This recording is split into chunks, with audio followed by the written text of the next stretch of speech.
ماہ شوال کے 6 روزے، آئیے اس کے متعلق اپنی مکمل اصلاح کرتے ہیں۔ پہلے فرضی روزوں کی قضا کریں یا شوال کے نفلی روزے رکھیں۔ اگر کسی نے حیض، نفاس، بیماری، سفر یا کسی شرعی وجہ سے رمضان کے روزے چھوڑے تھے تو اس کے لیے بہتر ہے کہ پہلے رمضان کے صیام کی قضا مکمل کرے اور پھر شوال کے روزے رکھے، کیونکہ اصل میں شوال کے روزوں کی جو فضیلت ہے وہ رمضان کے روزے مکمل کرنے کے بعد 6 روزے رکھنے پر ہے، لیکن یہ واجب نہیں، کیونکہ رمضان کے روزوں کی قضا کے لیے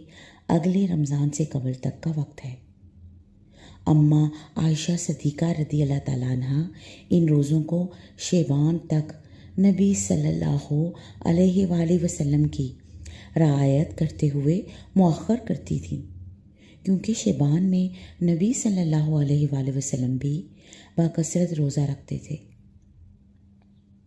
بہرحال اس حدیث سے یہ ثابت ہوا کہ اماں عائشہ صدیقہ رضی اللہ تعالیٰ عنہ اگلا رمضان آنے سے پہلے ان روزوں کی قضا کر لیتی تھی۔ اسی لیے اس حدیث کی شرح میں حافظ ابن حجر رحمہ اللہ فرماتے ہیں، حضرت عائشہ رضی اللہ تعالیٰ عنہ کے ان روزوں کو شعبان ہی میں پورا کرنے کی کوشش سے یہ بات ثابت ہوتی ہے کہ ان روزوں کی قضا میں اتنی تاخیر کرنی جائز نہیں ہے کہ دوسرا رمضان آ جائے، یعنی اگلے رمضان سے پہلے تک مہلت ہوتی ہے، کیونکہ ارشاد باری تعالیٰ ہے، اور جو مریض ہو یا مسافر ہو اسے دوسرے دنوں میں اس کی گنتی پوری کرنی چاہیے، یعنی اس کے ذمہ دوسرے دنوں میں اس گنتی کو پورا کرنا ہے، اور اللہ تعالیٰ نے اس آیت میں اسے تسلسل کے ساتھ قید نہیں کیا۔ اگر قید کر دیا جاتا تو پھر فوری طور پر لازم ہوتا، تو اس سے یہ پتہ چلا کہ اس معاملے میں وسعت ہے۔ اور آئیے اس کے متعلق بھی اپنی اصلاح کرتے ہیں کہ کیا عورت ماہواری کی وجہ سے چھوڑے ہوئے رمضان کی قضا پہلے کرے یا کہ شوال کے 6 روزے رکھنے چاہیے؟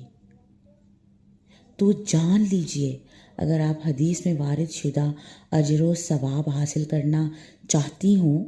جو کہ مندرجہ ذیل حدیث میں ہے کہ جس نے رمضان المبارک کے روزے رکھنے کے بعد شوال کے 6 روزے رکھے وہ پورے سال کے روزوں کی طرح ہی ہے۔ اس لیے عورت کو چاہیے کہ وہ پہلے رمضان المبارک کے روزے مکمل کرے اور پھر شوال کے 6 روزے رکھے، تاکہ حدیث کے مطابق عمل ہو سکے اور اسے مذکورہ اجر و ثواب حاصل ہو۔ لیکن اگر وہ پہلے شوال کے 6 روزے رکھے اور رمضان کی قضا کو مؤخر کر دے تو یہ بھی جائز ہے، لیکن رمضان کی قضا آنے والے رمضان سے پہلے مکمل کرنا ضروری ہے۔ لیکن واضح رہے کہ شوال کے روزوں سے قبل رمضان کے روزوں کی قضا بہتر اور افضل عمل ہے۔